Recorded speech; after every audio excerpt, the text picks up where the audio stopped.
Welcome to sleepy classes. तो आज हम बेसिकली डिस्कस करेंगे कि why Crimea actually matters to Russia, right. तो ये स्टोरी ऐसी नहीं है कि अभी कुछ सालों पहले से है कि रशिया और यूक्रेन के बीच में यहाँ पे वॉर चल रही है एंड क्रीमिया को लेकर यहाँ पे डिस्प्यूट है। ऐसा नहीं है, ये 1700 से चलता हुआ डिस्प्यूट है, जब ऑटोमन एम्पायर, जिसको हम टर्किश एम्पायर भी बोलते हैं, वो एग्जिस्ट करता था, राइट। तो ये तब से लेकर 1700 से लेकर अभी तक का एक ऑनगोइंग ऐसा कॉन्सेप्ट है या कॉन्फ्लिक्ट है जो कि टिल डेट हम देखते हैं कि वर्ल्ड हिस्ट्री को या हमारी जो इंटरनेशनल रिलेशन है उसको बहुत ज़्यादा यहाँ पर तवज्जो देता है, उसका एक बहुत बड़ा इंपॉर्टेंस है, अहमियत है। तो रिसेंटली न्यूज़ क्रीमिया क्यों ऐसा आ रहा है, क्योंकि अब क्रीमिया को यहाँ पर यूक्रेन भी चाहता है कि यूक्रेन उसका हिस्सा बने। उनका यहाँ पे मानना है कि क्रीमिया जो है यूक्रेन का हिस्सा है, ठीक है। उसके बाद रशिया अपना क्लेम यहाँ पे क्रीमिया के ऊपर करता है।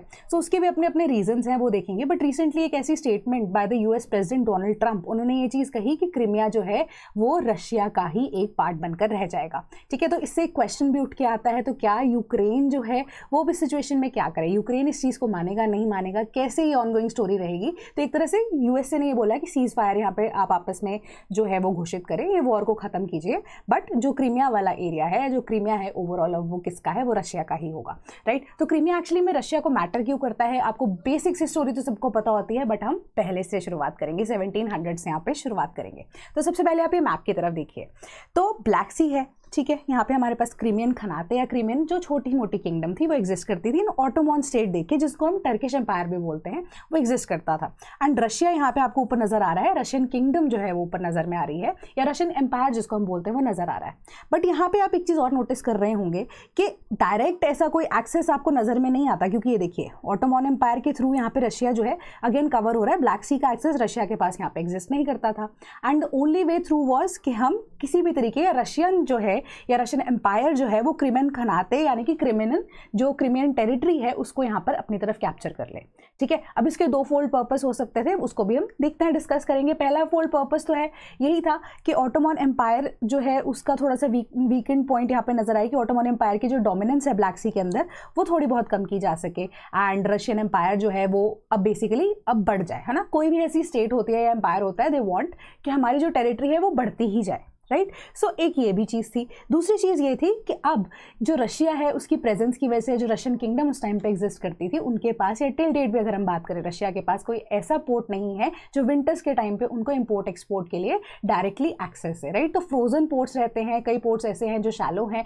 वहाँ पर कोई भी ऐसा जो है आप कह सकते हो कि भारी काम जिसको हम बोलते हैं या बड़ी वेसल्स जो हैं वो यहाँ पे नहीं आ सकती हैं, है ना। तो उनके लिए वहाँ पर वो सफिशेंसी नहीं है उन पोर्ट्स की, तो यहाँ पे इंपॉर्टेंस जो है वो क्रीमिया की नजर आती है। तो उस टाइम पे 1700 की जब हम बात करते हैं तो ऑटोमन एम्पायर के अधीन ही था जो हमारा क्रीमिया एग्जिस्ट करता था, ठीक है। सो बेसिकली अब जो ब्लैक सी है और यूरेशियन स्टेपी, ये दोनों पोजीशंस या दोनों वर्ड्स जो हैं बहुत ज़्यादा इंपॉर्टेंट है। क्यों? क्योंकि क्रीमिया डायरेक्ट एक्सेस यहाँ पे रशिया को दे रहा था ब्लैक सी का भी, एंड ये कहाँ पे फॉल करता है, यूरेशियन स्टेपी वाले एरिया में। तो यहाँ पे थोड़ा सा ज्योग्राफी वाला पॉइंट मैं आपको बताना चाहती हूँ। मैप यहाँ पे देखिए, वेस्टर्न स्टेपी है यहाँ पे। अब टोटली अगर आप देख रहे हैं तो यहाँ पे जूम हो रहा होगा वीडियो, तो ये यूक्रेन वाला पोर्शन आ जाता है पूरा, एंड दिस इज क्रीमिया।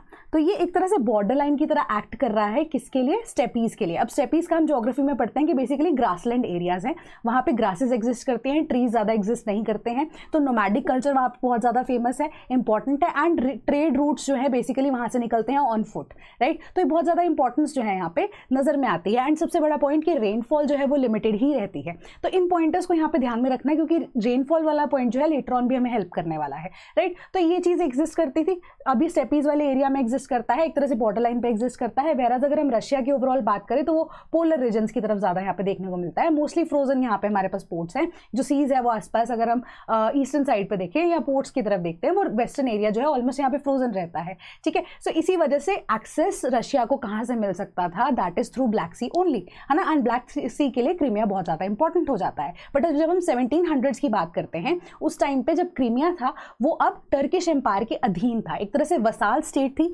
अब वसाल स्टेट क्या होती है of the Ottoman Empire? Vassal state is कि बेसिकली आप इंडिपेंडेंट एक तरह से किंगडम रहते हैं, बट आपसे जो मोर पावरफुल किंगडम है आप उनकी अधीनता को एक्सेप्ट कर लेते हैं, ठीक है। तो एक तरह से जो क्रीमिया था उस टाइम पे वो अब ऑटोमन एम्पायर को या टर्किश एम्पायर को अपना एज अ वसाल स्टेट या आप कह सकते हो उनकी अधीनता को स्वीकार कर चुके थे, ठीक है। सो अब ये रशिया के लिए अच्छा मौका था कि एक तरह से ऑटोमन एम्पायर से तो ऑब्वियस सी बात है कि दुश्मनी पालने वाली बात थी, बट ये चीज़ को ये भी दर्शाया गया इस तरीके से कि जो हमारे पास उस टाइम पे क्रीमिया एग्जिस्ट करता था, उनकी किंगडम एग्जिस्ट करती थी, दैट वाज वीक इनफ कि उसको इजीली कैप्चर किया जा सके, है ना। दो पॉइंटर्स हैं यहाँ पे कि एक तो आप ऑटोमन एम्पायर रशियन एम्पायर से यहाँ पे क्या कर रहे हैं, दुश्मनी ले रहे हैं, बट आपको एक्सेस मिल रहा है ब्लैक सी का, ट्रेड रूट्स का भी यहाँ पे आपको एक्सेस मिल रहा है, एंड इन रिटर्न आपकी टेरिटरी भी यहाँ पे बढ़ रही है, तो आपके लिए तो फायदे का सौदा है, बट एक भारी भरकम दुश्मन के साथ, ठीक है। तो ये सारी सिचुएशन यहाँ पर चल रही थी। तो उसके बाद फाइनली क्या होता है कि 1783 में जो रशिया के एम्परर हैं उन्होंने क्या किया, उन्होंने क्रीमिया को कैप्चर कर लिया, जिन्होंने अधीनता स्वीकार की हुई थी टर्किश एम्पायर की, ठीक है। तो अब ऑब्वियस सी बात है, उन्होंने बेसिकली क्रीमिया को जब एनेक्स किया यहाँ पे, तो क्या होता है कि वार्म वाटर पोर्ट सेवास्तोपोल, जिसमें मोस्ट इंपॉर्टेंट पोर्ट है टिल डेट, अगर हम देखते हैं उसकी इंपॉर्टेंस भी है, ठीक है, वो अब उनके कंट्रोल में आ जाता है। तो पहला ऐसा वार्म वाटर जो पोर्ट है उनके पास आ जाता है, तो उनको एक्सेस मिल जाता है वहाँ पे ब्लैक सी का भी। अब ब्लैक सी में बेसिकली हम देख रहे हैं पुराने मैप के अकॉर्डिंगली, तो यहाँ पे अभी तक किसका, टर्किश का जो है या टर्किश एम्पायर का ही डोमिनेंस देखने को मिलता है। सो उनकी डोमिनेंस को खत्म करने के लिए, क्यों, क्योंकि अगर अब आप ध्यान से देखेंगे यहाँ पे, तो जो ट्रेड रूट है वो बेसिकली ऑटोमन एम्पायर के थ्रू होके जाएगा। अब अभी स्टेट्स का नाम भी हम आगे देखेंगे, तो बट उस हिसाब से पहले के हिसाब से अगर देखें तो वो भी ऑटोमन एम्पायर के थ्रू होके जाएगा। सो इन दैट केस हमें क्या चाहिए, हमें ऑटोमन एम्पायर से एक तरह से एक ऐसे नेगोशिएशन में आना है जहाँ पे हेल्प भी मिले, बट हमें अपना यहाँ पर पावर को भी शो करना पड़ेगा, बिल्कुल अधीनता यहाँ पे स्वीकार नहीं कर सकते, ठीक है। सो इसी तरीके से क्या होता है, सेवास्तोपोल आता है कंट्रोल के अंदर, एंड फाइनली एक क्रिटिकल वीकनेस जो है इसी तक चक्कर में रशिया भी अपनी यहाँ पर उस टाइम पे, या रशियन एम्पायर उस टाइम पे अपनी जो है वो शो कर देता है basically, that is a critical weakness के रशियन पोर्ट्स जो हैं फ्रोजन इन वाटर रहते हैं, एंड उनकी जो नेवल ऑपरेशंस हैं वो लिमिटेड है, ठीक है।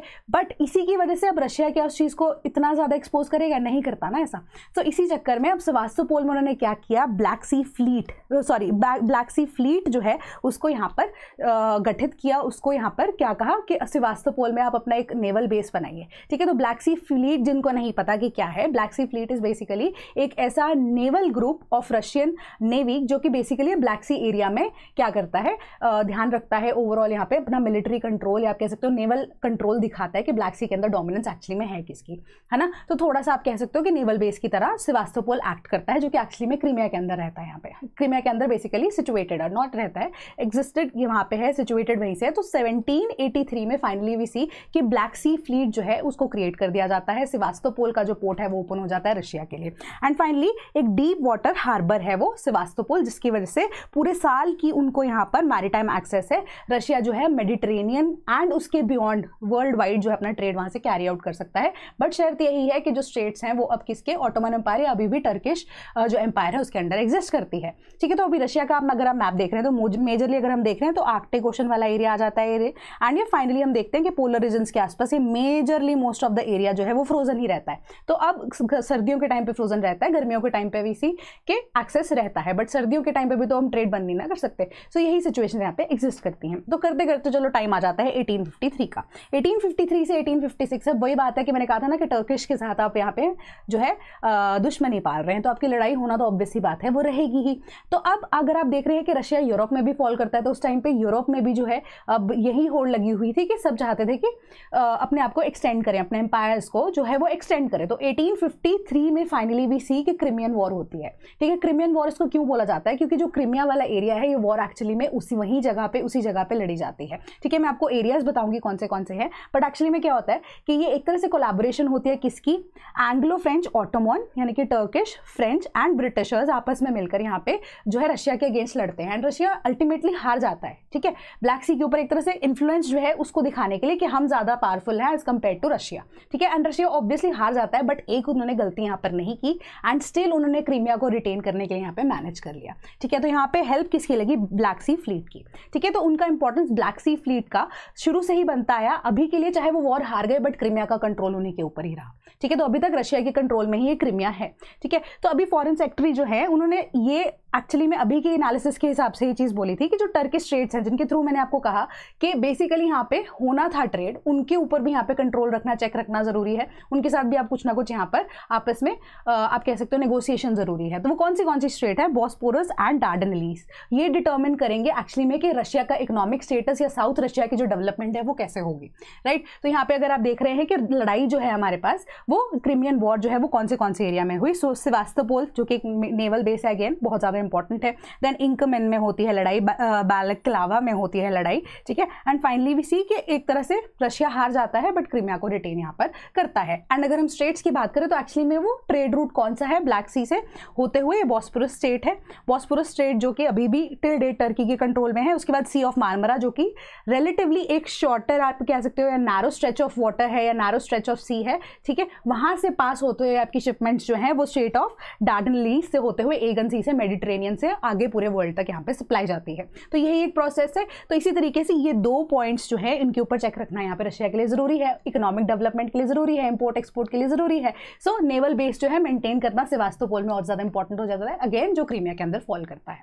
तो अब लेटर ऑन क्या होता है कि 1954 में जब अभी वो चल रही होती है क्रिमियन वॉर, है ना, कि 53 से 56 के बीच में वो लड़ाई हो रही है। During that point of time जो क्रीमिया वाला एरिया है वो अब क्योंकि यूएसएसआर है, वो रशियन एम्पायर से यूएसएसआर बन चुका है, ठीक है, जिसको हम सोवियत यूनियन भी बोलते हैं।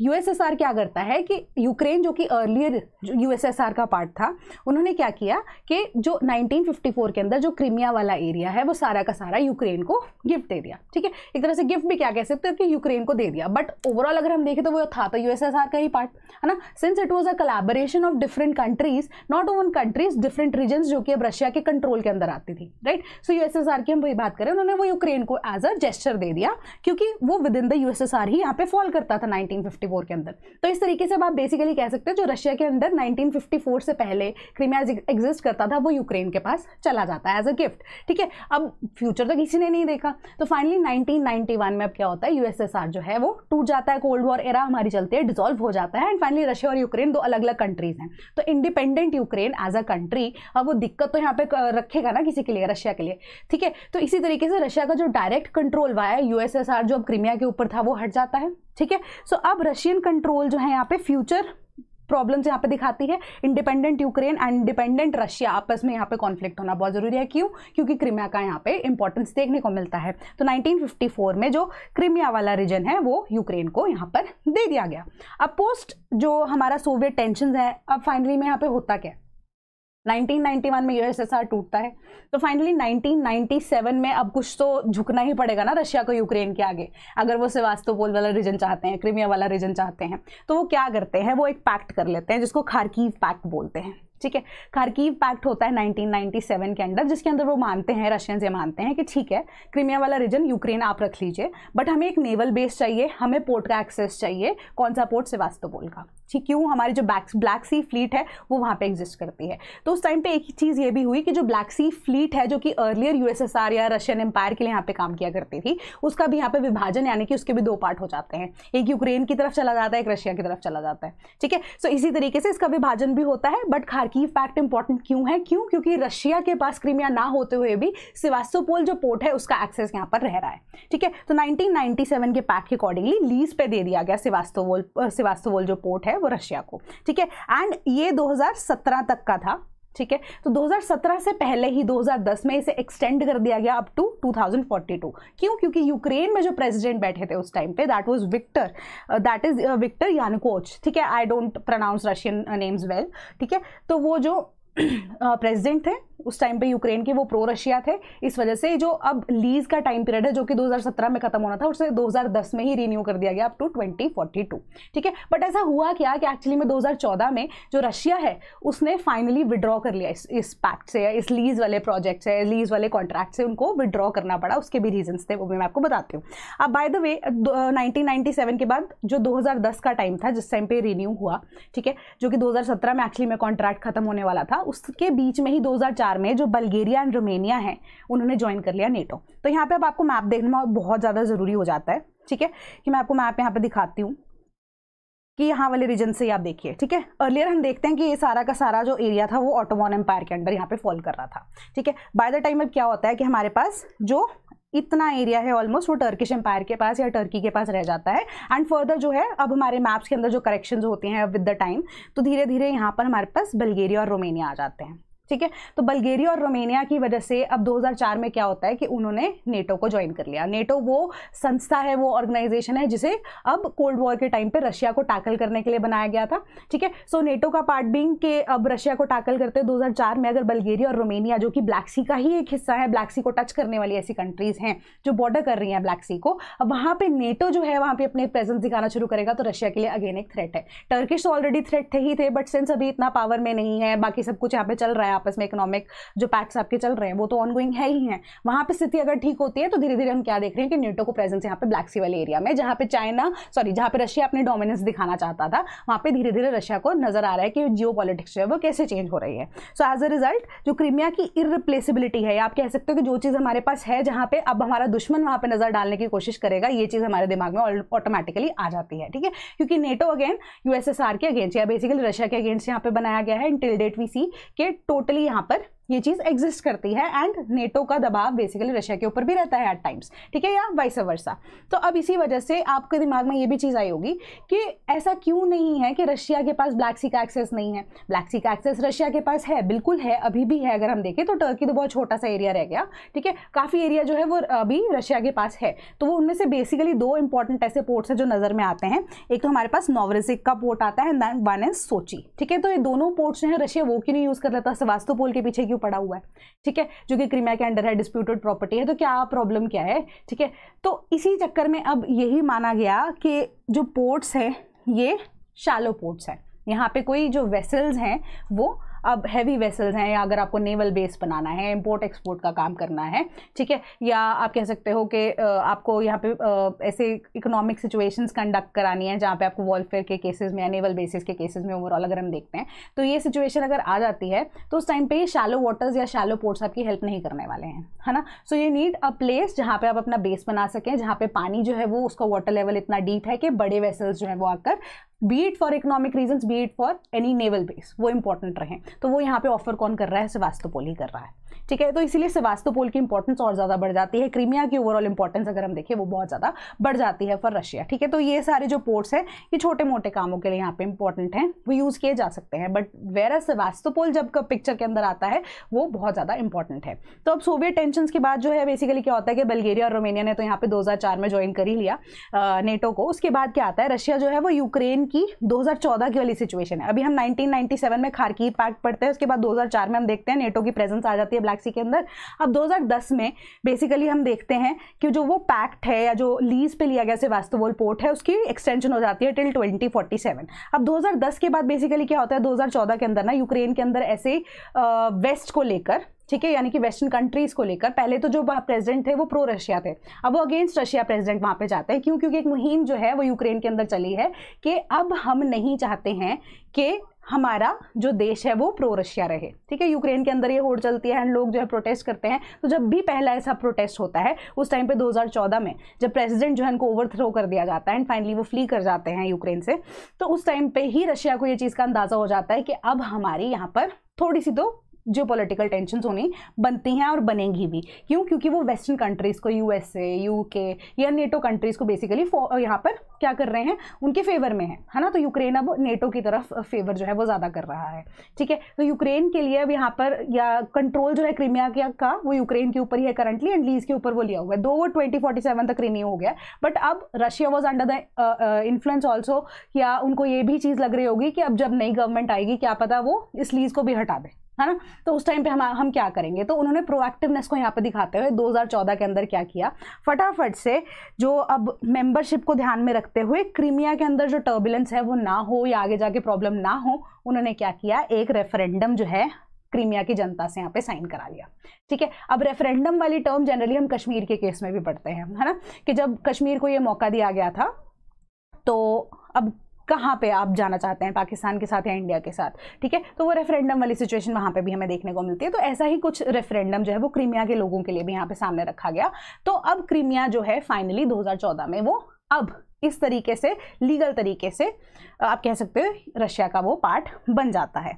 ठीक है, सो इसी तरीके से अब क्या हो जाता है, इससे और ज़्यादा ट्रिगर होता है, इसको रिजेक्शन मिलती है इंटरनेशनली कि ये इनकॉर्पोरेशन जो है वो गलत है, बट एक्चुअली में हुई तो है, ठीक है, ऑन पेपर हुई है तो it is equally valid, right. So इसी तरीके से अब एनेक्सेशन जो है वो क्रीमिया की हो जाती है क्रीमिया के लोगों की मदद से, क्योंकि मेजरली देवर रशियन स्पीकिंग पीपल अब यूएसएसआर के विभाजन से पहले। सो अब लोग जो है वो प्रो रशिया वहाँ पे क्रीमिया के ऐसे पोर्ट्रे किए जाते हैं, राइट, पोर्ट्रे किए जाते हैं, एक्चुअली एग्जिस्ट करते हैं, जो भी है वो रेफरेंडम वाला जो सिचुएशन है वो रशिया के फेवर में जाता है, एंड फाइनली क्रीमिया वाली रीजन जो है वो रशिया के पास यहाँ पर वापस चली जाती है, एंड पूरा का पूरा क्रीमिया वाला रीजन। तो अब क्या होगा, जो नेटो है, अब रशिया को ये भी ध्यान में था कि नेटो की प्रेजेंस है, ठीक है, तो रोमानिया भी चल गया, बल्गेरिया भी चला गया, फाइनली 2014 में जब नई गवर्नमेंट वहां पे आएगी यूक्रेन के अंदर, वो भी हम नेटो में जुड़ जाएंगे। तो जो ब्लैक सी वाला रीजन था वो अर्लियर जो डोमिनेटेड बाय रशिया था, पहले टर्किश एम्पायर के थ्रू, फिर देन डोमिनेटेड बाय रशिया था, अब वो रशिया के बजाय वो नेटो उसको डोमिनेट करेगा। तो इससे पहले कि सामने दुश्मन कोई चाल चले, मैं अपना यहाँ पर जो है पहले से ही काम करके अपने आप को सिक्योर कर लूँ कि क्रीमिया को मैं किसी तरीके से सिक्योर कर लूँ, राइट। क्योंकि नेटो ऑल टुगेदर, अगर क्रीमिया वाली सिचुएशन अगर आप देखें कि क्रीमिया को रेफरेंडम के थ्रू रशिया ना लेके आता अपने अंडर, तो और वो यूक्रेन के पास ही रहता, तो NATO all together in case अगर रशिया यहाँ पर क्या करता, यूक्रेन के ऊपर अटैक करता, चलो दो अभी तक नेटो का पार्ट नहीं बना यूक्रेन, बट इन केस अगर बन जाता, so in that case an attack on Ukraine would have been seen as an attack on NATO, तो इन दैट केस यहाँ पर वर्ल्ड वॉर की सिचुएशन फिर से बनती। सो इसी तरीके से ध्यान में रखते हुए चीज़ों को यहाँ पर पढ़ो, ठीक है। सो ऐसा होता है कि रशिया जो है फाइनली क्रीमिया के पास यहाँ पर आ जाता है। तो अब finally water crisis and north Crimean canal है उसका सिचुएशन आ जाता है जब 2022 वाली सिचुएशन आती है। 2014 के बाद सीधा 2022 की बात करते हैं। तो जब यूएसएसआर एग्जिस्ट करता था ना, उस टाइम पे अगर जो नाइपर रिवर है, जहाँ पे ज़ैपोरिज़ा हमारा जो न्यूक्लियर पावर प्लांट है जिसके ऊपर रशिया ने भी अटैक किया था, उसी के थ्रू वहाँ पे नाइपर रिवर के थ्रू हमारा एक आप कह सकते हो डैम एग्जिस्ट करता है, जहाँ से क्रीमिया वाले रीजन को पानी जाता है। मैंने आपको कहा वहाँ पे ग्रासेज एग्जिस्ट करती हैं, ट्रीज एग्जिस्ट नहीं करते, पानी जो है या रेनफॉल जो है वो लिमिटेड है। इसी तरीके से क्रीमिया जो है वो ओवरली डिपेंडेंट है ऑन नाइपर रिवर, या जो आप कह सकते हो कि खाकोवा डैम जो है, या आप बोल सकते हो नॉर्थ क्रीमियन जो कैनाल है, दिस इज द कैनाल जो कि नाइपर रिवर से होते हैं पूरे क्रीमिया को यहाँ पर वाटर सप्लाई कर रहा है, फ्रेश वाटर सप्लाई करता है, ठीक है। तो अगर अब ये जो एरिया है टोटली यहाँ पे यूक्रेन के अंडर है, ठीक है, बट थ्रू अब पैक्ट हुआ है, पानी आप नहीं रोक सकते, ठीक है। सो अब वॉर लाइक सिचुएशन में आप पानी रोक सकते हो। सो इसी तरीके से खाकोवा डैम जो है उसको किसी तरीके से ड्यूरिंग दैट वॉर जो कि यूक्रेन और रशिया की यहाँ पे शुरू हुई थी, उसको कंट्रोल में लेना यहाँ पे बहुत ज़्यादा ज़रूरी था। अदरवाइज यूक्रेन क्या करता, अगर इस रीजन से पानी रोक देता, इस कैनाल वाले रीजन से ही पानी रोक देता, तो क्रीमिया जो कि अब रशिया का पार्ट है वो अब इससे बहुत ज़्यादा इफेक्टेड हो जाता है, लोग मरते बहुत ज़्यादा, है ना। एंड ऐसा हुआ भी कि जो यूक्रेन है उन्होंने पूरी तरीके से यहाँ पे कोशिश की कि इसका पानी रोक दिया जाए, कैनाल का इंफ्रास्ट्रक्चर है उसे ऐसे तोड़ दिया जाए। सो इसी तरीके से फ्रैजिलिटी जो है या वल्नरेबिलिटी जो है आपस में दोनों कंट्रीज के यहाँ पे देखने को मिल रही थी। तो एनेक्सेशन के बाद जो यूक्रेन है उन्होंने ब्लॉक कर दिया इस कैनाल को एंड कट कर दिया 85% of the peninsula's fresh water supply. तो क्राइसिस जो है अब वो क्रीमिया की फ्रेजिलिटी यहाँ पर दिखाई देती है इसके अंदर। तो अब इसके बाद बेसिकली होता क्या है कि लैंड कॉरिडोर्स को लेकर रशिया ने ये चीज़ को भी ध्यान में देखा कि रशिया के पास अब ऑप्शन था कि वो क्रीमिया की दूसरी साइड से, मैं आपको बताती हूँ कि क्रीमिया की दूसरी साइड से घुसकर, क्योंकि ये वाला रीजन है ना जिसकी हम बात कर रहे हैं, ये वाला रीजन है ना, इस रीजन को अगर हम नाम दें यहाँ पर, दैट इज हमारा खरसन ओब्लास्ट, इसकी इंपॉर्टेंस बहुत ज़्यादा बढ़ जाती है, ठीक है। तो खरसन ओब्लास्ट अब क्योंकि रशिया जो है उसके कंट्रोल में क्रीमिया वाला रीजन है एंड पानी ऑलमोस्ट आप लगा लीजिए यहाँ से आ रहा है, तो ये खरसन ओब्लास्ट वाला रीजन है। तो रशिया अब यहाँ से तो अटैक करेगा तो उसको कोई फायदा नहीं होने वाला, या यहाँ से भी अटैक करेगा कोई फायदा नहीं होने वाला, रीजन तो यही है ना। तो रशिया यहाँ क्रीमिया से सेवास्तोपोल को यूज़ करते हुए घुस गया, ठीक है। तो इस एरिया के बीच में मेजरली फायरिंग चलती रही, बहुत ज़्यादा इंपॉर्टेंस जो है खरसन ओब्लास्ट की यहाँ पे देखने को मिली, ताकि पानी का सप्लाई जो है वो क्रीमिया को जाता रहे, क्योंकि 85% of the supply was hindered, ठीक है। तो इसी वजह से अगर आप देखिए ज़ैपोरिज़ा पावर प्लांट जो है, जो न्यूक्लियर पावर प्लांट है, जो कि यहाँ कहीं एग्जिस्ट करता है, ठीक है, इसी के ही रीजन में एग्जिस्ट करता है, वहाँ पे उसके ऊपर यहाँ पे रशिया के द्वारा अटैक भी किया गया, ठीक है, जस्ट टू आप कह सकते हो कि ध्यान भटकाया जाए या कुछ भी, ठीक है। सो इसी तरीके से पार्शियल ऑक्यूपेशन, यूक्रेन की रेजिलियंस जो है, उन्होंने वाटर सप्लाई है क्रीमिया की वो रोक दी, एंड ज्योग्राफिक डिपेंडेंस जो है वो कैसे मॉडर्न वॉरफेयर की जो शेप है उसको कैसे बदल सकता है, यहाँ पे ये इंपॉर्टेंस यहाँ पे देखने को मिली। तो क्रीमिया जो है आफ्टर जियोपॉलिटिकल रेपरकशंस की अगर हम बात करें, इंटरनेशनल स्टांसेस की बात करें, तो क्रीमिया की एनेक्सेशन को यहाँ पे रिजेक्ट किया गया था वेस्टर्न कंट्रीज के थ्रू। अब बेसिकली ट्रंप की ये स्टेटमेंट कहना कि क्रीमिया तो has always been a part of Russia, ठीक है, उन्होंने अब एक तरह से हाँ कर दी है कि जो अब being USA being a member of the NATO, अब अगर उन्होंने ये चीज़ कह दी है कि USA also being a powerful nation, अगर उन्होंने ये चीज़ यहाँ पे कह दी, या ट्रंप की स्टेटमेंट में बेसिकली जब उन्होंने ये चीज़ कही कि Crimea is a part of Russia, तो एक तरह से यहाँ पे ये मुद्दा यूक्रेन के लिए बन के आता है। क्यों? क्योंकि यूक्रेन यहाँ पे अब नेटो भी ज्वाइन करना चाहता है, बट अब नेटो में one of the most powerful Nations USA जो उसका पार्ट है, वो ये कह रहा है कि वो एरिया, क्रीमिया वाला एरिया जिसके पीछे बेसिकली आप कह सकते हो लड़ाई शुरू हुई है, वो वाला एरिया आप वापस दे दीजिए, ठीक है, या वो वाला एरिया शुरू से ही रशिया का पार्ट था। तो एक बहुत बड़ा इंपॉर्टेंस या एक तरह से मुद्दा या प्रेसिडेंस ऐसा सेट कर रहा है जिसमें यूक्रेन की ही बेसिकली अभी तक ओवरऑल लेवल पे हार होती हुई नजर आ रही है। So in that case what I believe is कि इन केस अगर क्रीमिया को जाने देता है यूक्रेन, तो इन दैट केस नेटो के लिए एंट्री उनकी ज़्यादा ईजी हो जाएगी। बट अगेन अधीनता उनको वहाँ पे उनकी भी देखने को मिलेगी, क्योंकि वर्ल्ड पावर तो वर्ल्ड पावर ही है ना। तो उसी तरीके से जो हेजिमनी है यूएस की, उनको उसके अधीन भी होना पड़ेगा। तो अब यूक्रेन की बेसिकली स्टेटमेंट यही है कि ये आप जो पहले मना कर रहे थे कि ये यूक्रेन वाला जो एरिया के अंदर क्रीमिया को आना चाहिए, कि या जो रशिया ने एनेक्स किया है क्रीमिया वाला रीजन, उसको जो है हम नहीं मानते, वेस्टर्न नेशंस नहीं मानते। अब यूएस की तरफ से ऐसे स्टेटमेंट इस टाइम पे बहुत ज़्यादा कॉन्फ्लिक्टिंग है ना, but that is politics. But एक चीज़ और यूक्रेन की तरफ से स्टेटमेंट ये जारी हुई कि अगर आप इस चीज़ को रेटिफाई कर रहे हो, तो कल को चाइना ने जो एनेक्स किया है ताइवान को, तब तो वो फुल धड़ल्ले के साथ वहाँ पे ताइवान वाले रीजन को अपने अंदर कैप्चर कर लेंगे, है ना। तो अभी तक तो कुछ जो नेशन है वो रिकॉग्नाइज करते हैं ताइवान को, बट ताइवान का जो है मैप के ऊपर से आप कह सकते हो कि बिल्कुल ही नामो निशान हट जाएगा इसी प्रेसिडेंट्स को यहाँ पे यूज करते हुए। तो अब प्रपोजल जो कि डोनाल्ड ट्रंप ने 2024 में सजेशन दिए थे, उन्होंने कहा था कि रिकॉग्नाइज करो कंट्रोल को रशिया के over the ongoing debates, and उन्होंने ये कहा था कि बेसिकली जो पॉलिटिक्स है इंटरनेशनल लॉ के बेसिस पे, इसी तरीके से आप पॉलिटिक्स जो है इंटरनेशनल रिलेशंस को इसी तरीके से यहाँ पर आपस में इंटरफेयर भी करती है एक दूसरे के साथ लड़ती भी है, बट आपस में इन केस वी नो कि पॉलिटिक्स इसी तरीके से काम करती है। तो ओवरऑल यूक्रेन अगेन यहाँ पर उनके पास काफ़ी कम ऑप्शंस रह जाते हैं, क्योंकि देयर आर चांसेस कि अब अगर यहाँ पे इस सिचुएशन के हिसाब से यूएस है एंड रशिया है, एंड अगर हम यहाँ पे क्रीमिया वाले रीजन की बात करें, अगर यूएस जो है पहले फेवर नहीं कर रहा था रशिया का, तो यूक्रेन का फायदा था, ठीक है, कि क्रीमिया वाला नेशन जो है वो अब यूक्रेन के पास है। बट आफ्टर द वॉर अब यूएस ये बोल रहा है कि रशिया के पास अगर वो रीजन जानी चाहिए, ठीक है, तो अब इससे यूक्रेन जो कि ऑलरेडी नेटो ज्वाइन करना चाहता था, उस पर बेसिकली अब उनकी इंडिपेंडेंस जो है उस वो हैम्पर होती है, क्योंकि उसको साइड चूज करनी पड़ेगी। अब रशिया से तो लड़ाई हो ही चुकी है, ठीक है, अब उसको या तो इधर वाली साइड पे झुकना पड़ेगा या तो उसको इधर वाली साइड पे झुकना पड़ेगा। दोनों ही एक सिचुएशन की तरफ मेरे अकॉर्डिंगली यहाँ पे जो है दिखा रहे हैं, दर्शा रहे हैं कि यूक्रेन, उनको डर है यूक्रेन को इस टाइम पे कि उनका जो नामो निशान है मैप से अगेन ना उठ जाए, या एनेक्स कर ले उनको यूएस या नेटो कंट्रीज, या उनको रशिया ना ओवरऑल एनेक्स कर ले। तो इस सिचुएशन में यूक्रेन थोड़ा सा आप कह सकते हो कि नुकसान झेलता हुआ नजर आ रहा है। तो कंक्लूजन के हिसाब से बताएं तो नेवल डोमिनेंस के लिए हमें पता है कि हमारे पास जो ब्लैक सी फ्लीट एग्जिस्ट करती है, या ओवरऑल जो इंपोर्ट एक्सपोर्ट का काम है उसके लिए यहाँ पे हेल्प कर रहा है। रिसोर्स की सिक्योरिटी यहाँ पर मिल रही है, ठीक है, कि पानी भी आता रहेगा, फ्रेश वाटर की सप्लाई है, हमारे पास कैनाल है नाइपर रिवर के थ्रू जो अब हमारे पास फॉलो कर रहा है वो सारी चीज़। क्रीमिया का रीजन जो है अब उनकी डेवलपमेंट का काम भी तो रशिया का है ना, क्रीमिया रशिया के पास है तो इन दैट केस उनको भी सिक्योरिटी है, क्रीमियन लोगों को भी सिक्योरिटी है, ठीक है। तो इसी तरीके से हिस्टोरिकल आइडेंटिटी जिस हिसाब से हम ऑटोमन एम्पायर से लेकर अभी तक बात कर रहे हैं, ये सारी की सारी सिचुएशन आपको मैंने समझा ही दिया। तो यही इंपॉर्टेंस है, यही सब जो है कहानी है अभी तक जो कि 1700 से लेके चलती आ रही है इंटिल डेट, जो रिसेंट यहाँ पे स्टेटमेंट यूएस के द्वारा जारी की गई है रिगार्डिंग क्रीमियाज एनेक्सेशन जो कि रशिया ने की थी, that was valid, right. So that was all for today from my side, thank you so much.